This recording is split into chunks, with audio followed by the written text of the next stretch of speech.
Dr. Murphy. And he brings this up because he's a Surgeon General of the United States, and he sees that there is an epidemic of loneliness in not only the United States, but all over the world. And there are several possible reasons for this, but we won't go into all that right now. But he talks about loneliness, and he begins by defining it. And for those of you who aren't here, if you need any additional information, I'll give it to you. But he wants to show the difference between loneliness and isolation. So loneliness is subjective. It's an emotional issue.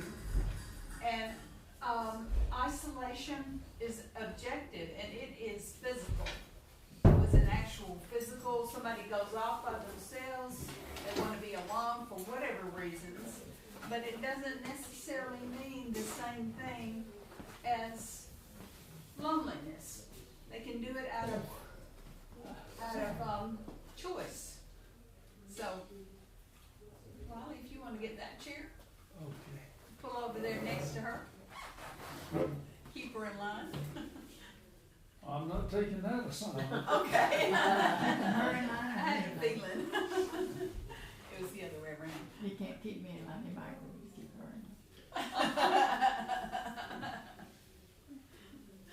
Okay, but I'm not going to go into all the definitions of loneliness and what loneliness is, but it's mainly an emotional response. And as time goes on, he sees that as he starts to look at this more deeply in all of the patients that he sees and the places he visits around the country, and he sees that this is very much a problem, not only in that loneliness becomes an issue in of itself, but also it seems to have an effect on health, on physical health. And he starts to look into this more deeply to try to understand exactly what's going on. And he draws upon several different research people and investigators and other doctors in order to try to understand what's going on. Now, in the first chapter, he goes into quite a depth about talking about loneliness. And loneliness, I'm going to just start right here. Loneliness is something that is self-perpetuating. Someone can start to feel lonely, then they can start pulling away from other people and become more, it makes that loneliness even more. And even when people try to reach out to them, they withdraw, and sometimes they don't want help. But it can lead on and on till it's self-destructive, and people may even commit suicide. But what he goes into, and where I'm going to start today, is with how the research has gone in looking at loneliness. Many of these doctors find out that by what they call social prescribing, that they can help people with their physical conditions by showing them ways that they can become more involved in activities. Many of these activities are actually helping other people. So these things can help not only with that loneliness issue, but also with the physical, the health issues. So he consults a colleague. His name is, and I'm going to probably kill this, but it's as close as I can come to it. His name is Dr. Cacioppo. So Dr. Cacioppo is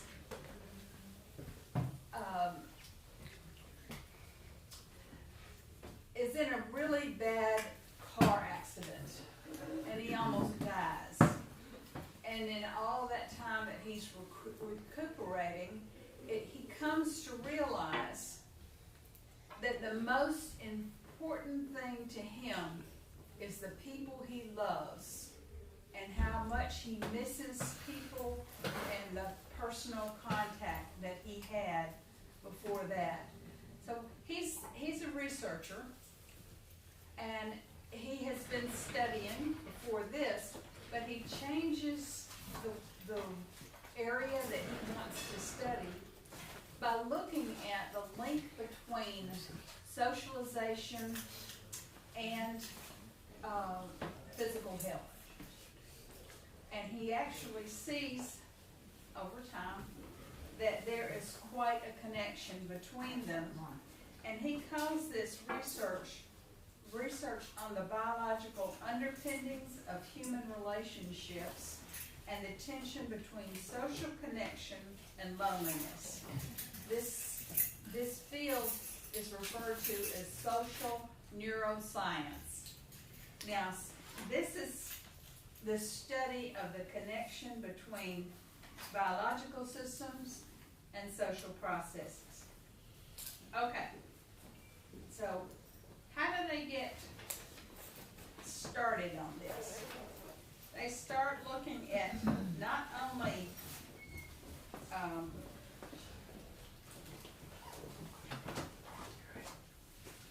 the loneliness in people, but also they start looking at how it can be related. So they refer to history and did you want to interrupt? I already have. Okay. No, I'm sorry. That's okay. So,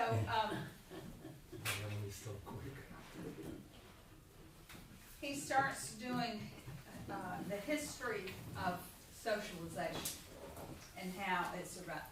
So one of the first things he starts thinking about is how humans have survived as a species. So think back historically. Think back to early man.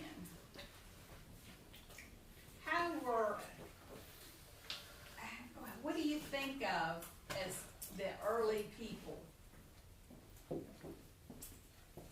Is there a Little troops of people wandering around in sort of isolation from other little troops, but you'll have to have enough to make a coherent whole that can protect you, right? that can also work together efficiently to gather food or make wigwams or make a dress or something. Yeah, they were called hunter-gatherers. Because I have seen this now 3 times on 60 Minutes, there's some of you may have seen the piece on survival of the friendliest, which was started with research on dogs, how dogs survived and how particular types of dogs survived better. And they related this to humans, that humans, it wasn't survival of the fittest in the way we have talked about. We usually talk about. It was survival of those who bond with each other and who collaborate with each other, which is a whole different understanding of evolutionary theory. But it is reinforced with research on dogs and research on people with a particular neurological disorder, which makes them very accepting and loving and friendly. So that's what I think of about early man. preferred women, Yeah. that, yes, there were those who were really aggressive, but strangely enough, those were not the ones who survived. So, all this hunter-gatherer, they had three, their day was made up of three components. The first component, or about a third of their day, was working. The second component was socializing. And the third component was sleeping. So, we know how important the working is. They built bonds with each other on an emotional level when they were working together. You know, I always think of the Native Americans, women who would pound the corn and they would sit around and they would sew together, and it was like a quilting bee. But they had socialization going on. And they watched each other's children. They didn't just focus on their own. It was a communal thing. So socialization was a very important part of the life of these early people. Now, how did they do it? How did they keep their history alive? How did they connect with each other? Can you think of ways that they connected together? Well, they told stories. What? They told stories. They told stories. Storytelling was a huge factor because it helped them identify, you know, to know who they were and who they were culturally.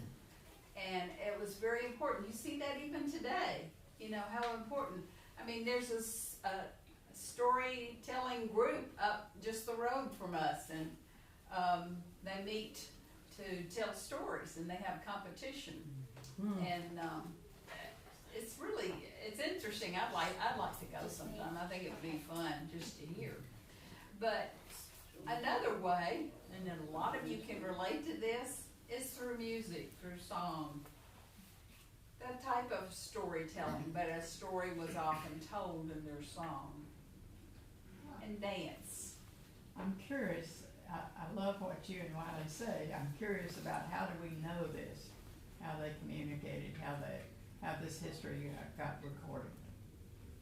Well, a lot of this is speculation, of course, but a lot of it is archaeological evidence Yeah. of what, Ask Brad. Yeah. you know, how, and even today, how different groups cluster together. I mean, if you go to New York, you see Little Italy, you see another, Yeah, but they can write. Huh? But they can write. Well, sure they can. And these early people used art. Okay. They drew pictures, pictographs. You can see those out west. So they communicated. And how do you think their stories were communicated? That's what I want to know. Yeah. Well, they could have had, early men could have had a language. And I'm sure they did. But how did they start in that? Nobody really knows that, but they do know that a lot of that is in pictures. So, but anyway, going from there, then you have the technology that steps in. So man finds fire, man invents the wheel, man does all these things that drives groups together, and they start collaborating as groups. They start talking together and comparing notes and communicating, huh? Or fighting. Fighting. Or fighting. That's another factor that comes into it. But that's usually fighting between different groups, not necessarily groups of your own. In your own group, you establish a hierarchy, and there are leaders and there are followers. And so, if you're interested, there's a 4-part series called the Chimp Empire. The what? Chimp Empire. And it's very interesting. But even in dogs, you have who evolved from wolves. The wolves travel in packs where there are leaders and followers. And each wolf pack will have certain calls that will identify, they make music that way, that will identify their group as different from another group.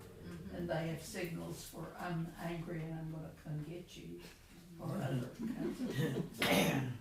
Yeah. So there's communication, and there's that goes on within groups and between groups, and that's been the story of humans and their evolution.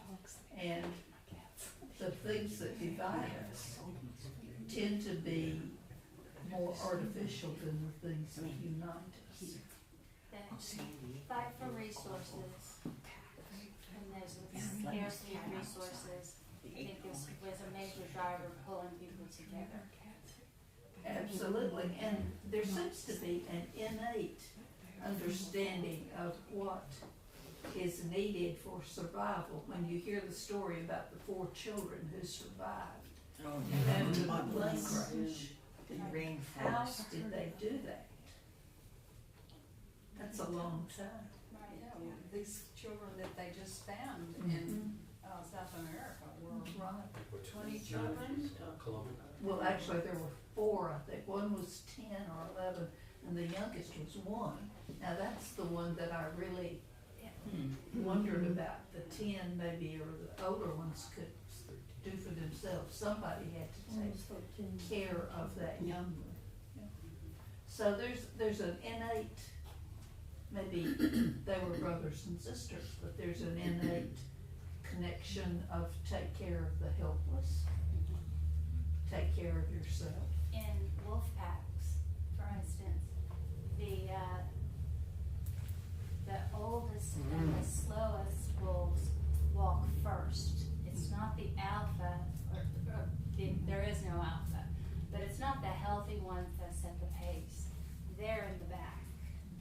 The slowest ones walk first, and this is seen duplicated throughout nature. And of course, our closest relatives are chimps, but they're brutal. I mean, they'll just. I reject the notion that we are more socially aligned with chimps than we are other.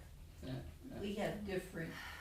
We have empathy, We have different DNA and different environments and different right? whole other things. Right. And the question that comes, I guess, is where do we learn our socialization skills?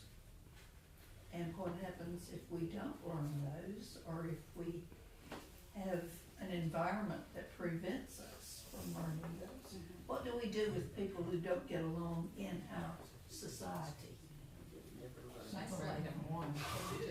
We put them in an environment where socialization is much reduced, what we would call good socialization, healthy socialization. Does that make sense? I mean, that's a question for the ages, right? Right. What do you do with the so-called deviants? You know, the people who steal, people who don't get it, people who are taking the easy way. And I think my personal opinion is you should try to re-socialize them. Try to what? Re-socialize them instead of just punish. They're Well, never See gonna. where she's We can do that. I think this really does relate to Mars Hill Church. I was thinking. And when I was in seminary, I learned that the primary job of the pastor is storyteller, is to tell the story of we and to expand that definition to a God's view of we, which means it covers all, exactly what this church is about.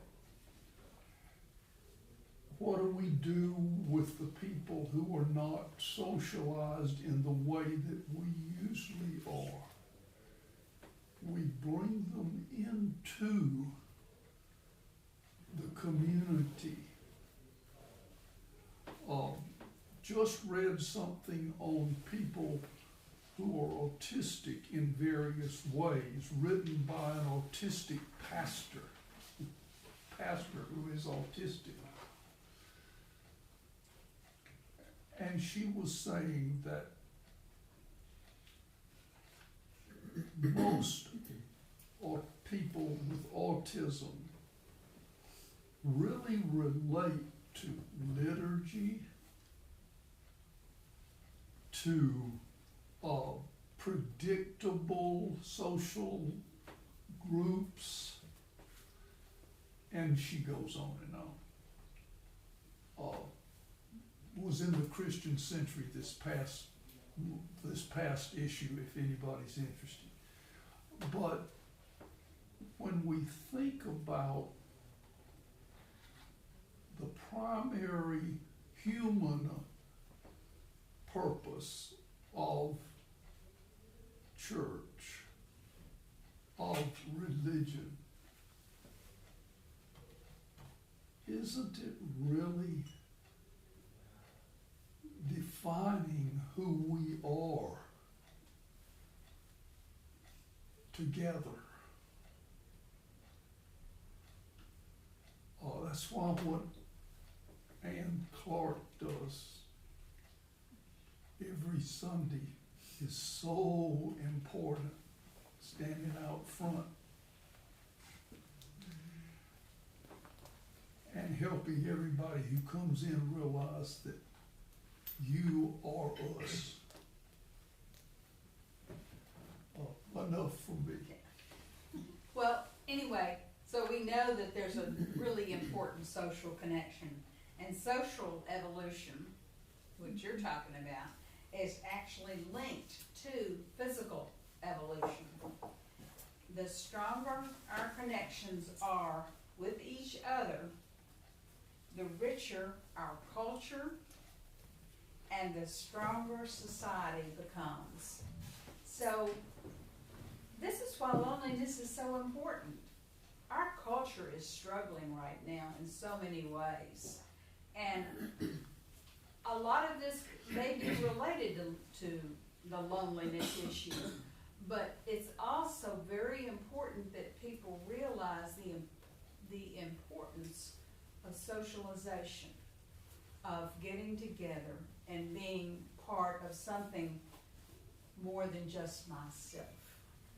Okay, so we know that there's an evolutionary basis for physical condition, genetic. We know all that. But how does this relate to our emotional condition? Is there any influence of our genetic makeup with loneliness? Sure, I mean, Yeah. the mentally ill that have, bipolar or schizophrenia or, ADD, OCD, all that is genetic and is passed down from, And there's over time. the extrovert and the introvert, Right. which is also genetic, at least in part. Okay, so how does all this work? You have all these that we know are, let's just say for the sake of abnormalities, but let's think of what might explain these biological why the social connection affects our health, why they are linked. First of all, you have hormones, and whoever has had teenagers knows all about hormones. So there's also neurotransmitters. Right. And there is a lot of effect of these on our health. So some of the predominant ones that were pointed out are oxytocin. We know that oxycodone, it gives people a high. it gives them relief from pain, but it's also very addictive and very detrimental to the physical self. So then there's another one, endorphins. And of course, I immediately thought of the runner's high. You know, that endorphins give you extra energy, they help you whenever you're in a stressful condition. But there's another one called dopamine, and that dopamine helps you to focus more clearly on the issue at hand. I've got to go to my book because there's some things I want to be sure I point out that he says it much better than I can. So when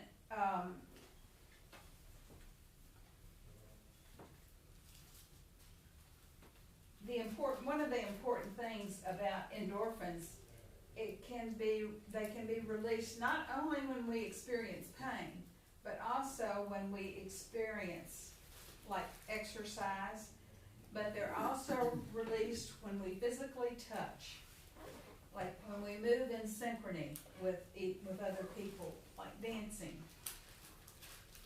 And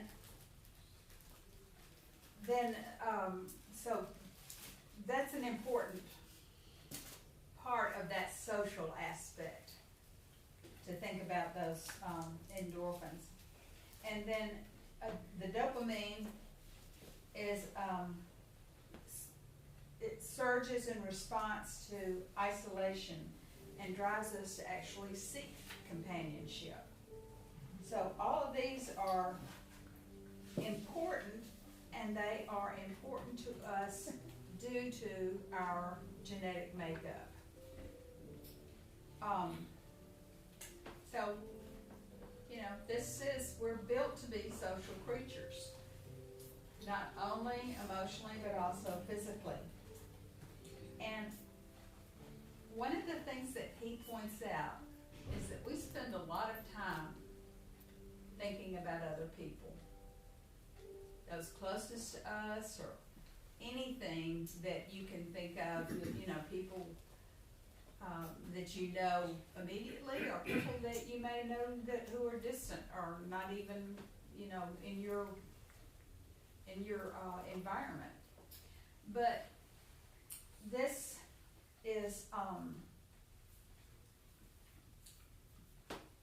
it was really interesting how he talked with, not only do we want to seek other people, but we are very interested in our connection with other people, and that we will,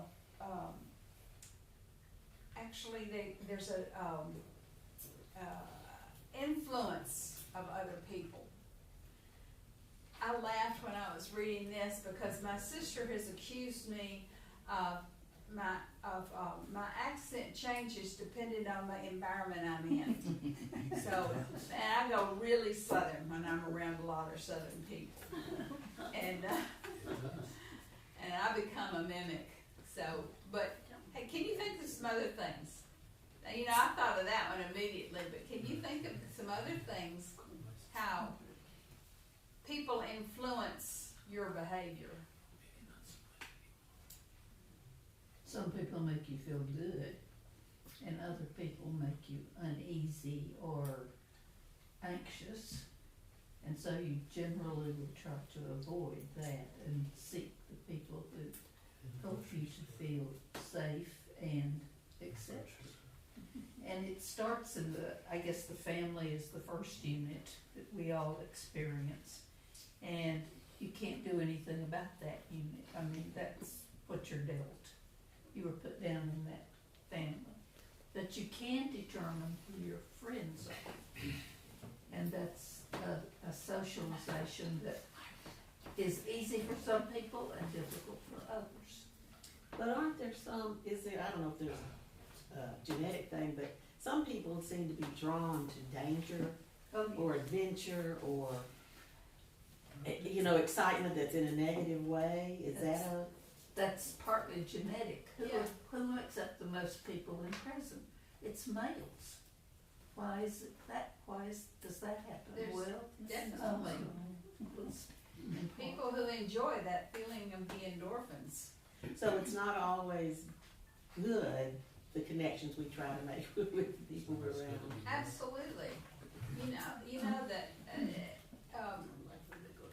the flight or fight that between animals, you know, whether they when they meet up with some other animal, not necessarily of their pack, but their instinct is either flight or fight. So they either want to run away or they want to fight.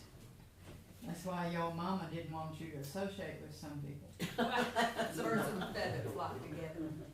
I was thinking about particularly teenager, that particular age range, and how their socialization, I think, involves dress.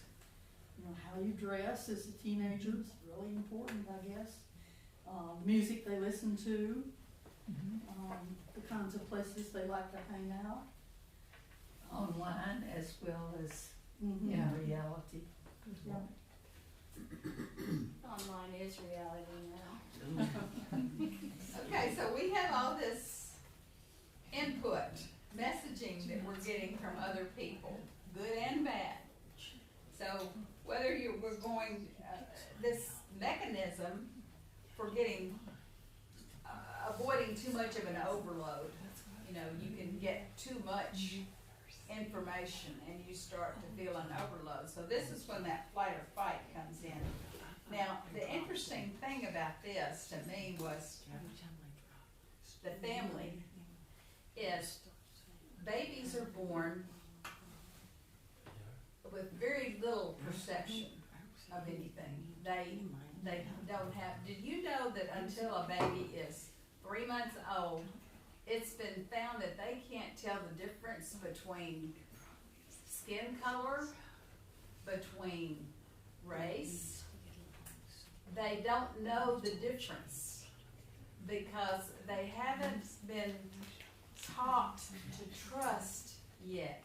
They are taught to trust by associating their care with a person like them. So they see, you know, it was interesting to me because I thought of these people who adopt different races. How do those children react to, how do they come to trust the person of a very different race if they were raised in an environment where everyone looks like them? You think of all these Chinese children that have been adopted.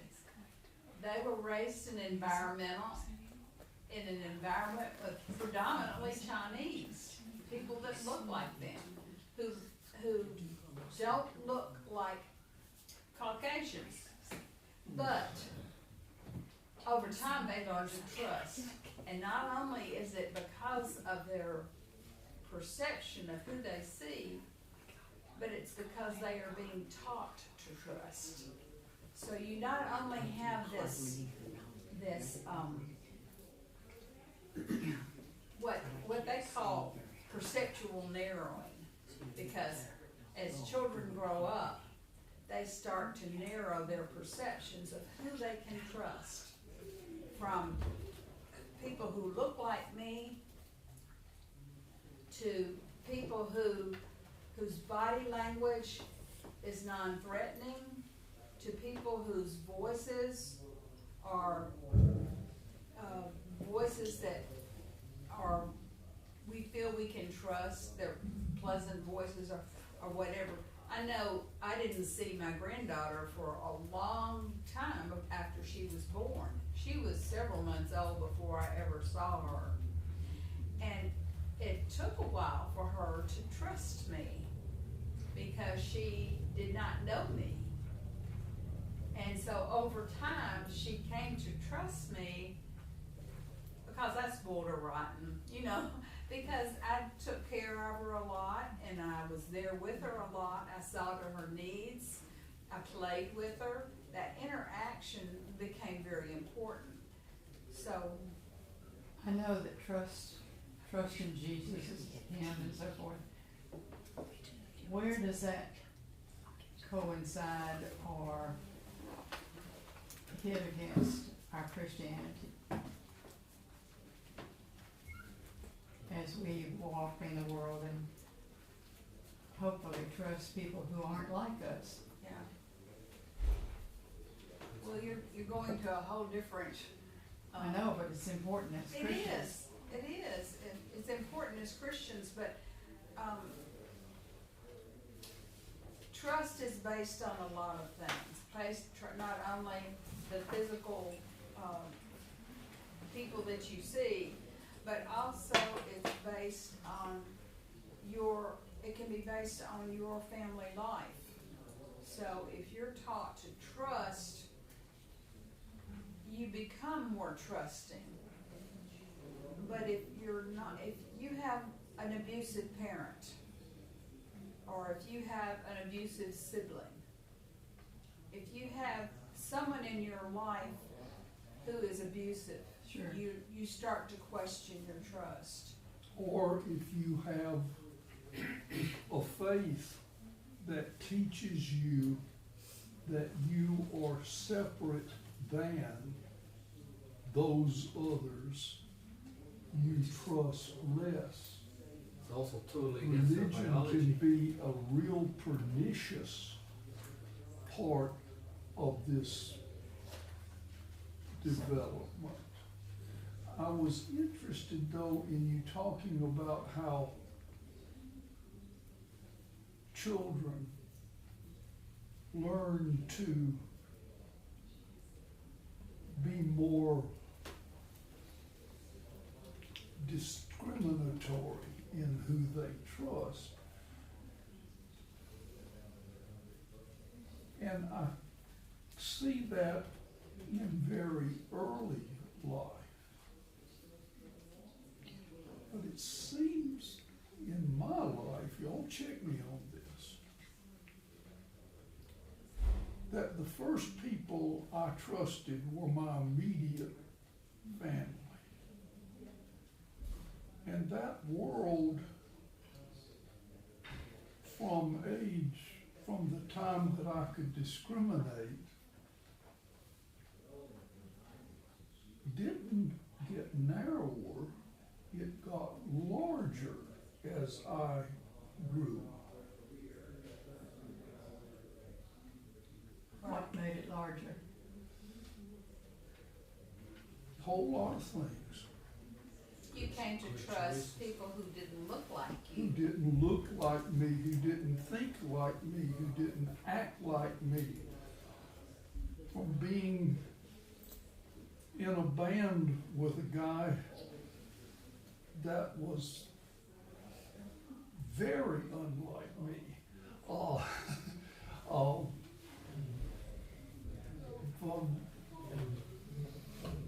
From working with a black man, from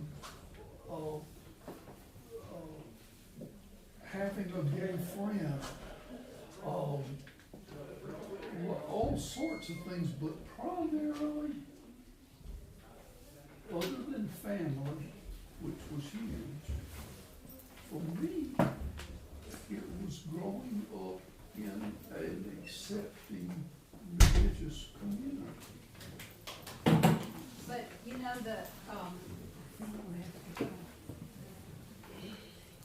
the thing about this is they're talking about children, you know, young people, and their perceptions start to expand when they're out in the world, when they're away from their family. You know, so many, I know some of my perceptions of other people had a lot to do with my teachers as I was growing up. Absolutely. It had a lot of course, I grew up in a church. A lot of it had to do with the people I knew from church. So, I had some wonderful teachers when I was in church. And part of it is just experience. This sounds minimal, but literally sleeping on my dad's shoulder in church. taught me that church was a safe place. But your relationship with your family was very positive, and that allowed you the safety Yeah, to go out and make relationships with other people. It's the people whose relationship with family is shaky that have difficulty. If my mother fed me sometimes, the other times neglected me, then I'm gonna be less probably willing to trust. And you wonder about the steps that you have to go through to get to what we would consider to be ideal. And I was reminded of that movie that I saw that was based on an actual case of a big black guy who got adopted by a white family, and he played football, and it was something about I've got your back.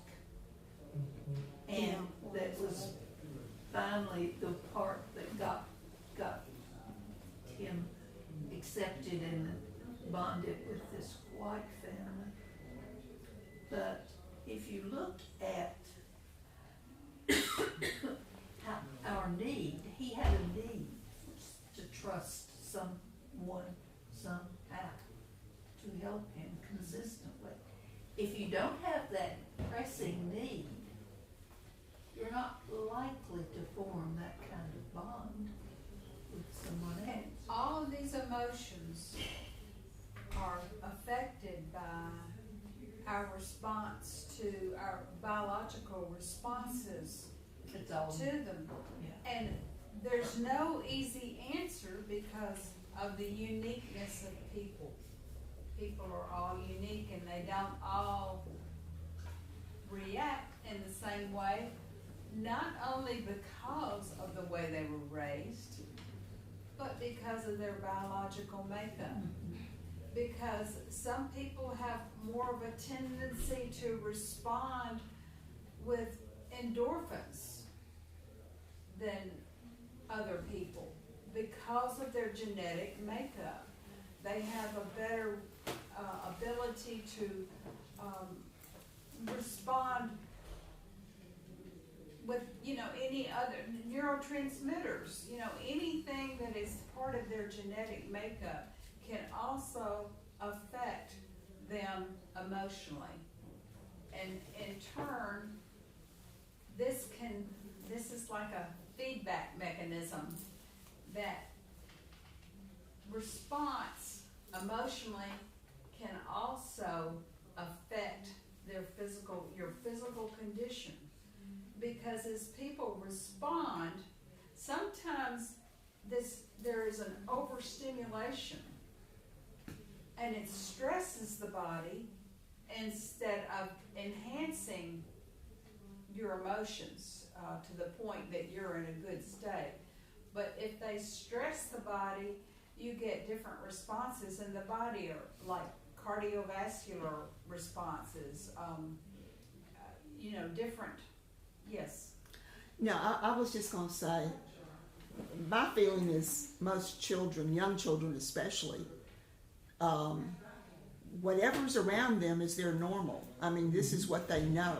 Their family, regardless if they're sweet, wonderful, if they're neglectful, whatever, this is reality to them. And I don't know how much, especially young kids, are comparing. This is just what they know. And as they get older, yes, they may compare and say, oh, that family, or that my friend at school, he has a nicer family or something. And my other thing I was going to say about the genetic part of it, I was adopted. So I have only recently met any genetically related people. And, although they were, I guess, white, middle class, whatever, I had a weird, strange childhood. And I don't know how much of that may have been because there was any difference there. Again, it was my normal. I did not know there was a different way until I looked back on it after I was grown and said, oh, wow, that was kind of a weird way to grow up. But I think children can adapt to their circumstances, just like those 4 children in the jungle or whatever. I mean, kids seem to handle things, but I don't know. I think you say, this is my world and this is how I'm going to survive in it, or this is what I need to do, and you just learn to do it. So when you met your biological relatives, did you feel any difference than if you had met people that were complete strangers that you did not have any? Did you feel any kinship, I guess is what I'm trying to say? Well, last year about this time, at the end of June, I met my half-sister for the first time. Uh-huh. And there was something, I had met a couple of cousins, first cousins before that. But when I met her, we met at a McDonald's in middle of Mississippi. But I did feel something. I don't know, I couldn't put my finger on it necessarily. I mean, she was very glad to meet me. I was very glad to meet her. And luckily, I'm headed back that way on Tuesday. But I don't know. I like to think there is something there. I like to think there is some kind If of... she's your half-sister, it's probable that you and she share as much as a quarter of your genetic makeup. Yes. Which is generally speaking, a There's good... something there. Yeah, there's something. Well, I've done DNA on both Ancestry and 23andMe. You wouldn't believe, we're all related to everybody. Yes. I have so many, thousands of people have been genetic matches. They might be 6 or 9 cousins. But you haven't met. No, I haven't met. I've only met her and first cousins. But I'm really, at this late stage in my life, I'm really enjoying it. And it means something, because the first person I ever met who I was genetically related to was when I had my son. That was the first. How about that? Yeah. I was the first when I was 23 years old. So I like to, maybe I'm just fooling myself, and I think there's nothing bad about adoption. If I had not been able to have children, I'm sure we would have adopted, because I think we both wanted kids.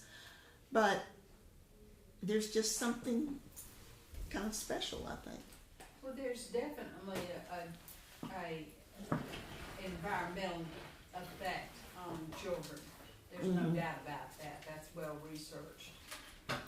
But that biological is still there, and it's still a component that can make you react in different ways, different from, say, people who were not related to you that you grew up with. I can't tell you the number of times as a kid when I was growing up and I would be with my friends and they would react one way to a situation, and I would think, how can they do that? Like being mean to someone who's different. That used to just, how can you do that? How can you, be that way? But I was very trusting in that my parents taught me to trust. And I was never in a situation where I felt like I was in danger up until I got much older. But Well, I don't know, Margaret. You may have experienced the same thing in Memphis. I don't know, but I was literally taught, home, school, church, as I was growing up, that we don't associate with black people. They are beneath us. They are different. Mississippi Delta is a wonderful place, and And that was my world. I didn't know any black people because we didn't go to school, we didn't go to church, we didn't associate with people of the black race. And when and why did that change well, it has not changed for over you? there. For you? I don't know, when I got in college and actually met people of different races and said, hey, they're basically just like me. They got different color skin. And then when I was working, I worked with black people who I became friends with, and some of my best friends. And I don't know, it was a gradual thing, but that was one thing. We were living in the Delta when both my kids were very small, and I did not want to raise them over there. I knew what kind of environment they would be in, and I wanted to go somewhere else. My husband didn't, but I did finally talked him into it, and go where they would be interacting with people of different races, because there was none of that, and still pretty much is none of that over there. I've quoted this a lot of times. You've got to be taught.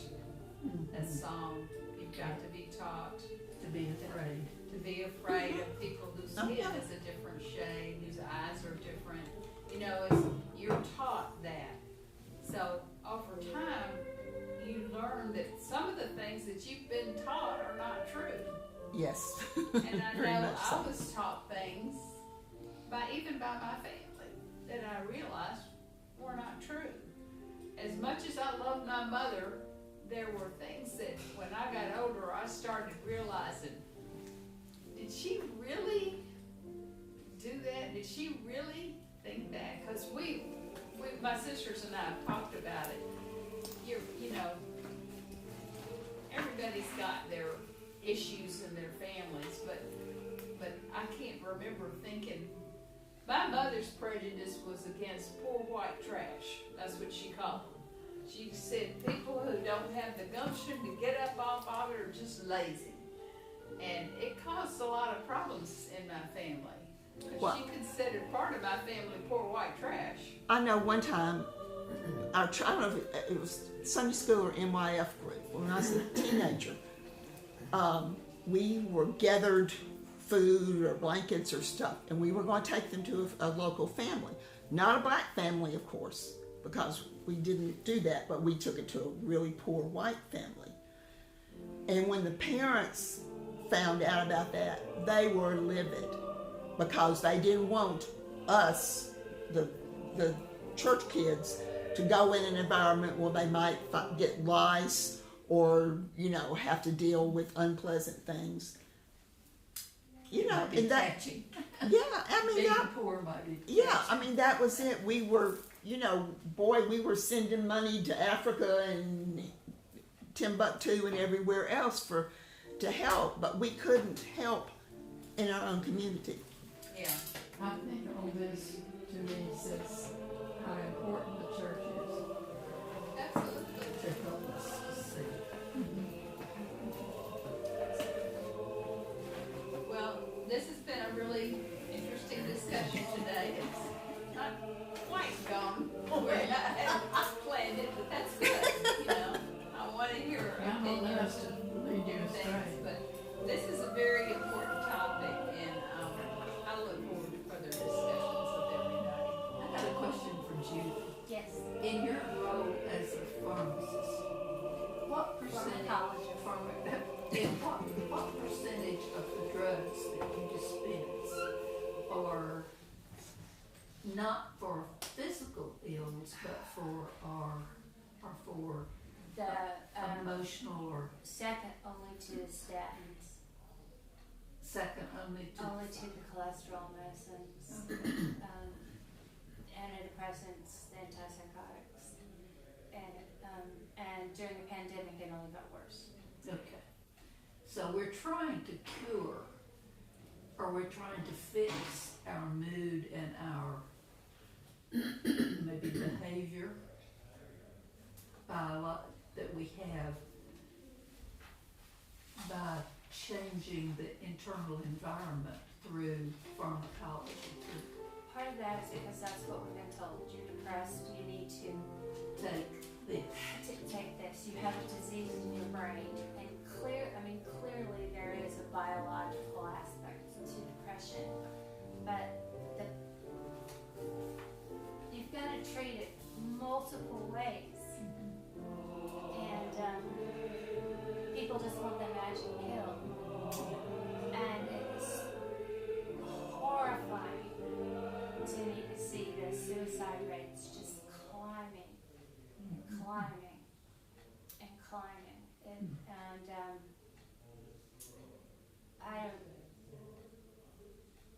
One of the things I think the church could do is just reach out and be friendly as we possibly can. And I see a lot of churches who aren't doing that. So. That'll preach. That's what we're getting to. We'll get onto that eventually. But yeah, homeostasis. And it obviously is not working. No, it isn't. It isn't. And people, alcoholism, drug use, very sad. That's part of the link between, he talks about a link between loneliness, Yeah, depression, and anxiety. absolutely. And those are all I linked. mean, I'm one of these people who I could live the rest of my life and never speak to another person and I would be fine. I'm just, And I think we need to respect, that's a fine line, but we need to respect the person who sits in the back because they want to sit in the back because they. I mean, and you know, This is a personal comment. This is a personal comment. we're still There's nothing valuable. wrong with me. I know, we're still valuable to the community Exactly. because we sit back there and think of things. All we do is think. Yeah. Can I roll you somewhere? I'll get the door. You go through there? Yeah, we go out through that. Oh, well, that, I've never, this is the secret Yeah. section. It's not sugar. It's right there. It's just the inner sanctum. You don't Thank have you. Is what I- Yeah, I do. I have their names. You don't need to. Yeah. Well, that's okay. Well, I like the approach y'all are Look at taking. you. It's much How do more, we turn like this? oh, I mean, it's much more Good drive. connected Sure, to great your driver. door, Push what's the- going on, so that's really Are you good. for hire? Yeah, and things that Can I go on in our open this? community Yes, and all that. Yeah, yeah. We hope you'll come back often. I will. I know you. You would like, you two would I know like you're each other. connected. I know, I know. that's what I hear, but You anyway. know, And they have all these programs Did I say something bad? they want us to When you do. say that, I already am. Well, we are, You know, but Yeah. we're That's smart. and that's what we want. absolutely. Absolutely. I'll get that trash part, you can get the cups. You can get the cups and I'll get this trash for you. But thank you, Judy, I'll keep that in mind. Yes, yes. Yes, I'm badgering people to come on Tuesday because we have a speaker for UMW, Margaret, on recycling and being good stewards of the earth. If you could possibly come. This is Tuesday at 1. I thought it was the 19th. No, it's Tuesday. It's this coming Tuesday. Yes, it's always the second Tuesday of the month. I have a problem on Tuesday. Do you? Okay. Transportation, so, Yeah, oh, okay. yeah. And I hate it, but I can't change right now. Not right now, but it will. But you don't live near anybody, do you? No, and like Mary Lou lives close to me, but it's a trek, no matter how you look at it. And she's gonna be gone Tuesday anyway.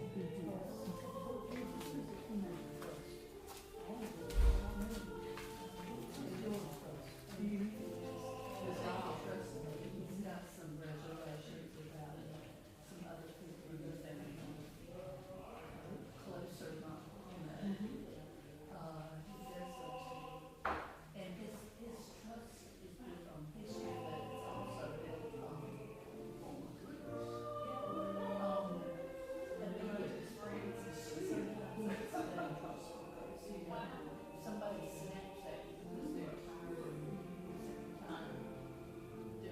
get a bad impression that kind of negates the good feelings. Here comes the driver. Hey, darling, We're Why do I discussing, trust you? we're discussing trust. because I'm the one who pushes the wheelchair. We already determined that one definition of trust. She trusts Joanne, she's pushing her chair. Well, I'm gonna go get my purse, and so I'm going to abandon her. Can I trust you? I think so. I think so. You can only, Yeah, you can. you can only trust her in whatever. Yes. But she Well, had you you can can trust her experience because. If you leave,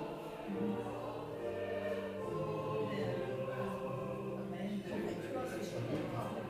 Yes, it's a good topic. It's almost time for us to go stand in the nursery. Yeah, that's where I'm headed.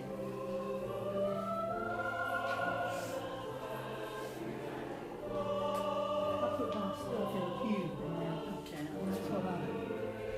When I come back down, hope I'll remember to And I'll stop take taking off my vest, cause it's got flowers and red things on